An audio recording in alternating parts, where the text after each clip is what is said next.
Welcome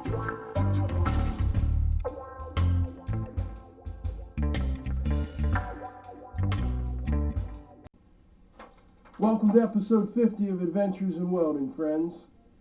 Thanks for joining in. This is going to be the last episode of the new year, or the old year. And it's hard to believe we've got 50 episodes under our belt, but it's because of people like you watching and liking and subscribing. So spread the words to your friends. Share a video. I need to get the word out there. Anyway, we've been relying mostly on the GTAW, the TIG process in our videos. And today we're going to start a basic series on the SMAW, the shielded metal arc welding, or some people call it stick welding. And again, this is for the absolute beginner. If you already know how to weld, you're going to be bored to death. But if you don't, we're going to delve into it a little bit here. Now, for stick welding, SMAW welding, you're going to need a power source. You can have an AC only power source or an AC/DC power source. For example, a great first welder is Lincoln Tombstone 225 AC, or if you want to spend a couple $100 more, you get the 225 AC/DC. Great welder. Now, if you get the AC version, you're going to have to stick with welding rods that are made for AC, and there's plenty of them out there, so that's not a problem. If you go with the AC/DC version, well, then you can use all types of rods. There are transformer type machines like the Lincoln Tombstone, and there are inverter types. We're going to be using an inverter type welder here today, and it's not important what kind it is. It's an off-brand, but it works for me. 3, 2, 1. So the main tool in your SMAW or stick welding is the rod holder, commonly referred to as the stinger. And it's generally going to be plastic coated, copper inside, and it holds your welding rods. We're going to go into welding rods in a minute. But what's nice about it is it has different sets of jaws in there to hold it. You can hold it at a 90-degree angle. You can hold it at a 45-degree angle. You can hold it at a 45-degree down angle. And this is my personal preference for welding overhead, straight up like this. So that's your stinger. That's going to be your friend. Now, you've seen me in the other videos weld with a nice thin pair of gloves like these. These are TIG gloves. The brown ones you see me wear are MIG gloves. But what you are going to want are stick gloves.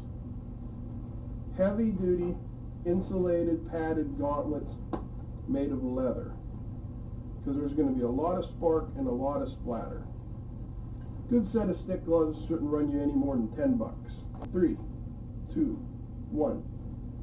Now the next thing you're going to take into consideration are your welding rods.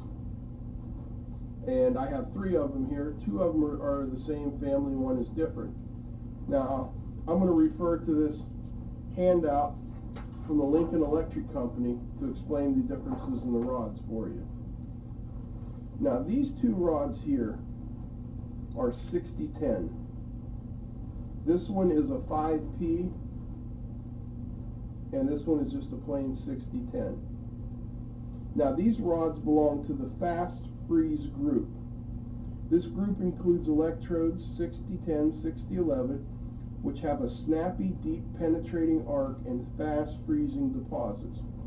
They're commonly called reverse polarity electrodes, although some can be used on AC.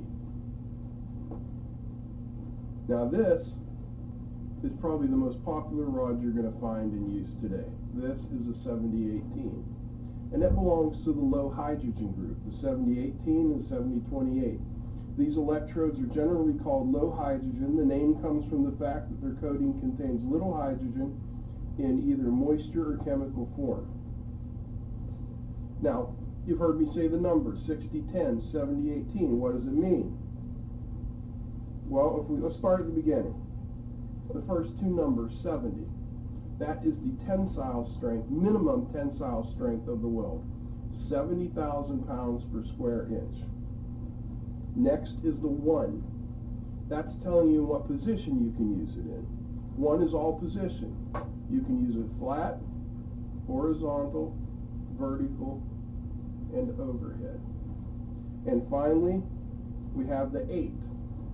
And the 8 tells you about the flux coating. And I believe the 70-18, I don't know if it's on here or not.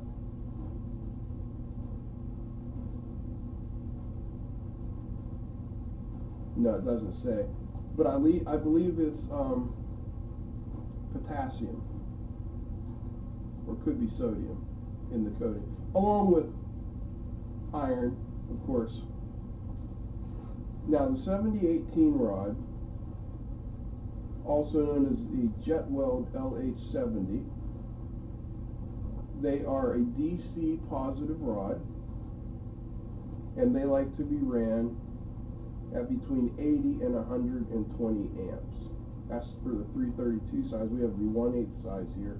So between 100 and 170 amps. Now the 60-10 rods, which are called Fleet Weld 5P, are also DC positive, and they like to be run at 40 to 75 amps for the 332nd size, and 75 to 130 amps for the 1/8 size. Now, besides having different characteristics, we're back in 3, 2, 1.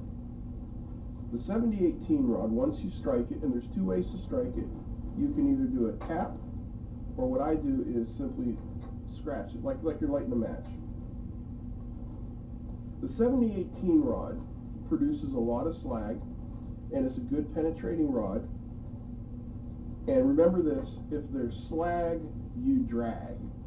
So you're going to want to have a drag angle. You're going to want to pull the electrode along the path. Now you can do it in a straight stringer bead. You can do weaves. But it's basically a straight path. Okay? The 60-10 rods strike the same, either tap or scratch. You want to do what's called a whip and pause motion. You're going to get the puddle, whip out, come back, whip out, come back, whip out, come back. Now I'm doing that a little exaggerated, but it's going to be something like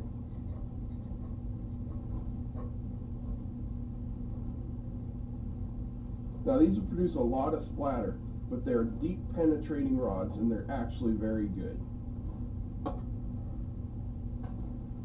You're going to want to have a fireproof jacket. You're going to want to have a face shield, safety glasses. This is the messy aspect of welding. Well, that's enough chit-chat. Let's get into some welding and show you what these rods can do.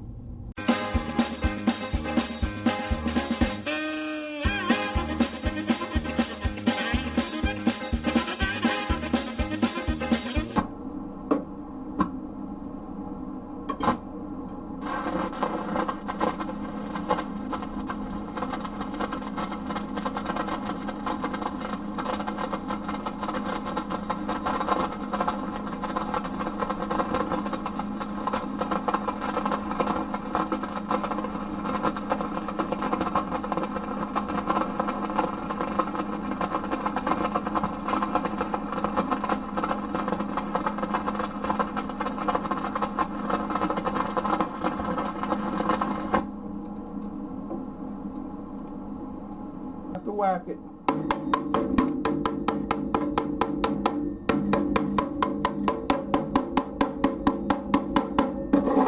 It'll just scrape off real nice.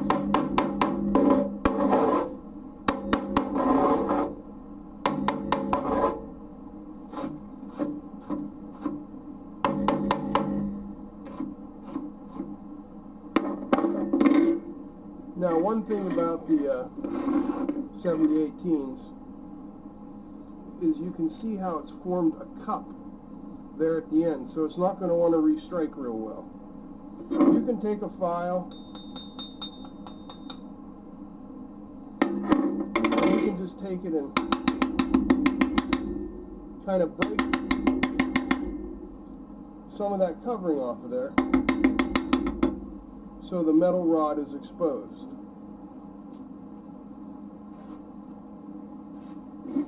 Alright. Now I'm going to run another bead right over top of this one.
Alright, here's our 7018 rod.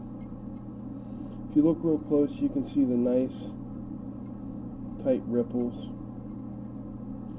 Now here's the 6010. Like I said, some inverters, just like mine, don't particularly care for them, so I had trouble running it. But you can see there's not a lot of crowning going on here, but there is a lot of deep penetration.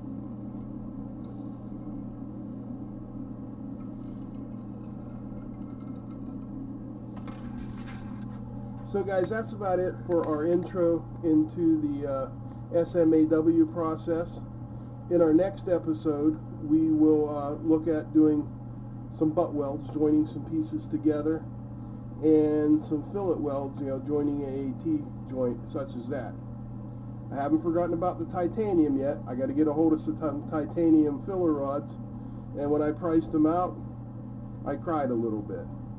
So that's coming up too. Thanks for watching. Have a happy new year.